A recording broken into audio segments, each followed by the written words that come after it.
Hi friends, I am Sanjay Kumawat and welcome all of you in English backbone. जैसा कि आप screen के ऊपर देख रहे हैं कि हम रीड की क्लास कर रहे हैं और ये क्लास हमारी सबसे इम्पोर्टेंट होने वाली है। इस क्लास को आप पूरा देखिएगा। अगर आपको क्लास अच्छी लगती है तो क्लास को लाइक कीजिए, शेयर कीजिए, कमेंट कीजिए। तो अब हम क्लास को स्टार्ट करते हैं। Let's start.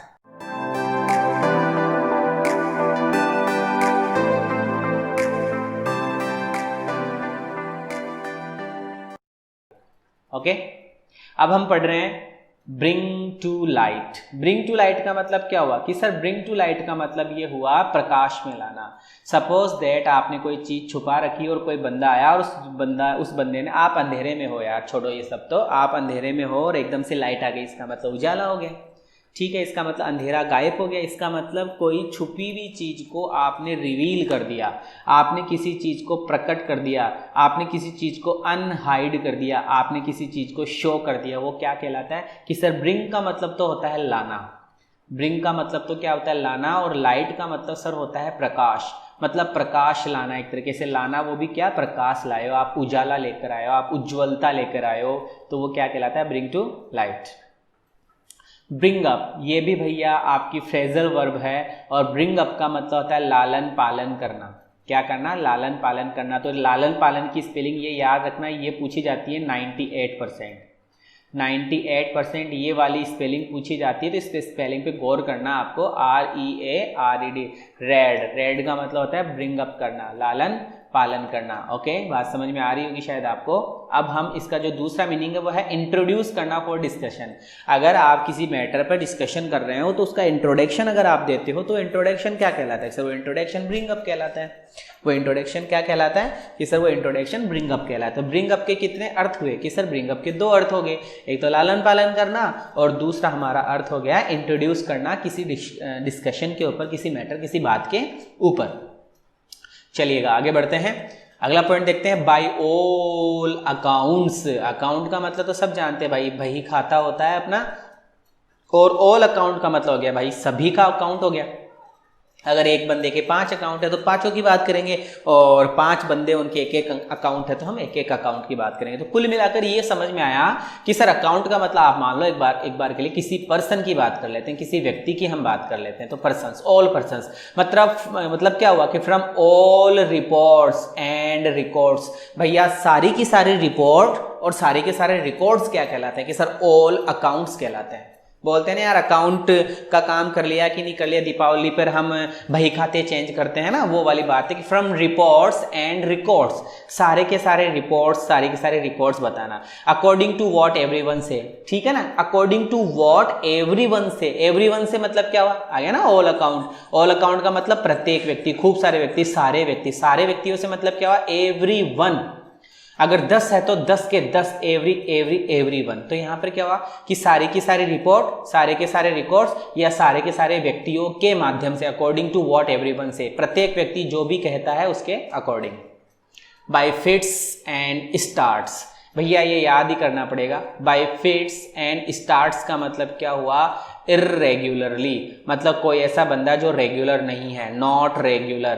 तो बाय फिट्स एंड स्टार्ट्स, कभी तो फिट रहता है, कभी स्टार्ट कर देता है, फिर से फिट होता है, फिर से स्टार्ट कर देता है। ऐसे याद कर सकते हैं यार, कभी स्टार्ट कभी फिट, कभी स्टार्ट कभी फिट, कभी क्या कभी क्या। तो यहाँ पे एक लड़की का नाम लिखा हुआ है जिसने लिखा है कि मार्टिना ने हैज़ बीन वर्किंग, की मार्टिना वर्किंग कर रही है हर मास्टर्स, अपनी मास्टर डिग्री कर रही है, मतलब अपना MA उस मास्टर जो भी है वो कर रही है। Thesis in fits and start, मतलब अपनी जो मास्टरी वो कर रही है, थीसिस जो लिख रही है, बुक जो वो लिख रही है, वो बुक कैसे लिख रही है? वो सर नॉट रेगुलर लिख रही है। कैसे लिख रही है? नॉट रेगुलर लिख रही है। She needs to work on its consistently. Consistently का मतलब हो गया कंटिन्यूअस। कैसे जरूरत है उसको? कंटिन्यूअस जरूरत है। कंटिन्यूअस का मतलब भैया वो काम करे तो एकदम कंटिन्यूअस करे, एकदम लगातार काम करे, ऐसे नहीं कि कभी कभी रुक के, कभी जल्दी में, कभी ऐसे कभी वैसे। तो इस तरीके से उसको काम में नहीं करना है। बाय फिट्स एंड स्टार्ट्स उसको काम नहीं करना है, उसको काम रेगुलरली करना है, कंसिस्टेंटली करना है। तो फिट्स एंड स्टार्ट्स का मतलब क्या हो गया सर? इर्रेगुलर हो गया। जैसे आया था ना 6s and 7s, 6s and 7s का मतलब भी इर्रेगुलर ही था। ऐसा होता है क्या 6 and 7s? नहीं होता ना, तो वो इर्रेगुलर बात थी। कॉल है स्पेड स्पेड स्पेड स्पेड। भैया स्पेड का मतलब तो पहावड़ा होता है, पावड़ा जानते हो ना, लेकिन कॉल है स्पेड का मतलब क्या मानेंगे हम यहाँ पे, यही तो बात इंपॉर्टेंट थी हमारी, है ना। तो लिखा हुआ है to speak in straightforward, जो बंदा स्ट्रेट फॉरवर्ड बात करता है, स्ट्रेट फॉरवर्ड का मतलब होता है सीधा सपाट बात करता है। जैसे तुम में से जो भी अभी वीडियो देख रहे होंगे उनमें से कई बंदे ऐसे होते हैं जो घुमा फिरा के बात करते हैं, और कई बंदे ऐसे होते हैं जो सपाट बात करते हैं, चाहे किसी भी तरीके की बात हो, चाहे कितनी भी शर्मसार बात हो, चाहे कितनी भी एम्ब्रेसिंग बात हो, चाहे सेक्सुअल डिसऑर्डर की बात हो, या सेक्सुअल डिमांड की बात हो, या फिर रिलीजियस बात हो, या फिर स्टूडेंट लाइफ की बात हो, या फिर XYZ कोई भी बात हो, बिल्कुल स्ट्रेट फॉरवर्ड बोलने वाला बंदा क्या कहलाता है कि कॉल है spade spade spade spade spade spade spade spade. याद करना कि to speak in a straightforward manner, एक ऐसा बंदा जो स्ट्रेट फॉरवर्ड मैनर में बात करे, या फिर स्पीक प्लेनली सिंपली बात करे बिना किसी अवॉइडिंग अनप्लीजेंट और एम्ब्रेसिंग इश्यूज, मतलब ना तो कोई असुहावनी बात को वो फोकस करे और ना ही वो शर्मसार बात को फोकस करे,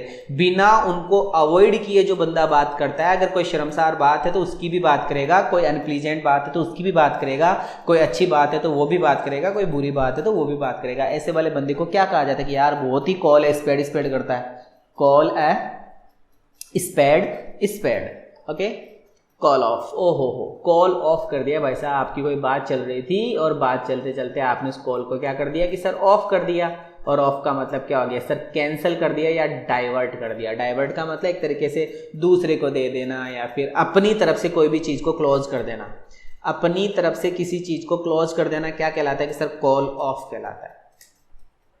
can't hold a candle, can't hold a candle मतलब कैंडल को आप पकड़ नहीं पा रहे हो, मोमबत्ती को आप पकड़ नहीं पा रहे हो। अगर आप मोमबत्ती को ही पकड़ नहीं पा रहे हो तो भैया आप कंपैरिजन तो कर ही नहीं सकते किसी से, कांट बी कंपेयर्ड, भैया तुलना किसी से नहीं की जा सकती। अगर आपने मोमबत्ती को ही नहीं पकड़ा तो फिर तुलना किससे करोगे, है ना। कांट होल्ड ए कैंडल मतलब कांट बी कंपेयर्ड, नहीं भाई नहीं, कंपेयर तो कर ही नहीं सकते। Chicken out, chicken out, chicken out, chicken को आपने आउट कर लिया, किसी मुर्गे के मांस को आपने बाहर निकाल लिया, चिकन आउट, आउट कर लिया भाई साहब, विड्रू कर लिया, निकाल लिया। कि to refrain from doing something because fear of cowardice, मतलब फियर ऑफ कावर्डिस का मतलब क्या हुआ कि फियर का मतलब तो सर डर होता है, और कावर्डियस का मतलब भी डरपोक टाइप का ही होता है, डरपोक होता है या डरावना, ऐसा कुछ मान सकते हैं। कि टू रेफ्रेन करना, हटना, रेफ्रेन का मतलब बचना, from doing something because of fear मतलब कोई ऐसा काम आप करने जा रहे हो जिससे आपको डर लग रहा है, कोई काम ऐसा आप करने जा रहे हो जिससे आप डर रहे हो, डर मतलब मन में डर बैठा और उस काम को आप नहीं करो, तो वो क्या कहलाता है कि सर वो चिकन आउट कहलाता है। डर के मारे आप किसी काम को नहीं कर रहे हो तो वो क्या कहलाता है कि सर चिकन आउट कहलाता है। भैया डर लग रहा है भाई, मैं तो नहीं करूँगा ये काम, मेरे से तो नहीं होगा, मतलब मैं तो डर रहा हूँ, आई एम फियरिंग, है ना, आई एम स्क्रेडिंग, मैं डर रहा हूँ भाई, तो डर रहा हूँ इसका मतलब क्या हो रहा है, बंदा चिकन आउट हो रहा है। ठीक है, विड्रू पीछे हट रहा है, पीछे हट रहा है, कोई काम करने से बंदा पीछे हट रहा है ना। रेफ्रेन हो रहा है, बच रहा है, डूइंग करने से, समथिंग कुछ करने से बंदा बच रहा है, किसकी वजह से बच रहा है, डर के मारे कि उसको डर लग रहा है, उसकी फट रही है, इसलिए वो काम करने से पीछे हट रहा है। Come round, come and round, भैया आया एंड गोल गोल गोल गोल, फिर आया फिर गोल गोल गोल गोल गोल, come and round, come and round, come and round. मतलब मान लो कि ये बंदा बेहोश था, या फिर यहाँ पर ये सही बंदा है, आगे चला और बेहोश हो गया, फिर कम and round, come and round, वापस इसी स्थान पे आ गया, मतलब होश में आ जाना। एक तरीके से कम एंड राउंड का मतलब होता है रिकवर होना, मतलब कंसियस होना, होश में आ जाना। कोई बंदा फेंट था, कोई बंदा क्या था, फेंट, और फेंट का मतलब होता है बेहोश होना। कोई बंदा बेहोश था, बेसुध पड़ा हुआ था और होश में आ गया, मतलब कम राउंड हो गया। रिकवर्ड, कोई बंदा कोरोना से पीड़ित था, है ना, कोरोना हो रखा था उसके, और अब वो सही हो गया, इसका मतलब कम राउंड हो गया, वापस से तैयार हो जाना, वापस से सही हो जाना। Come up, come up, come up, come up का मतलब होता है कम मतलब आना, और अप का मतलब तो सब जानते हैं कि सर ऊपर होता है, ऊपर आना। ऊपर का मतलब कि कोई बंदा नीचे पड़ा था, नीचे उसने मेहनत करी, थोड़ा सा और ऊपर आया, उसने मेहनत करी, थोड़ा सा और ऊपर आया, फिर और ऊपर आया, फिर और ऊपर आया, इसका मतलब राइजिंग इन स्टेटस, बंदे ने अपना स्टेटस बढ़ा लिया, बंदे ने अपनी औकात बढ़ा ली। बंदे ने अपना स्तर, अपनी औकात, अपनी रेप्यूटेशन बढ़ा ली, बंदा राइज सेंस, बंदे ने अपना सेंस इंक्रीज कर लिया, बंदे ने अपना इम्पोर्टेंस इंक्रीज कर लिया, बंदे ने अपना स्टेटस इंक्रीज कर लिया, अपना स्टेटस बढ़ा लिया, अपनी इज्जत, अपनी शान और शौकत, अपनी औकात उसने ऊपर कर ली, वो होता है कम अप।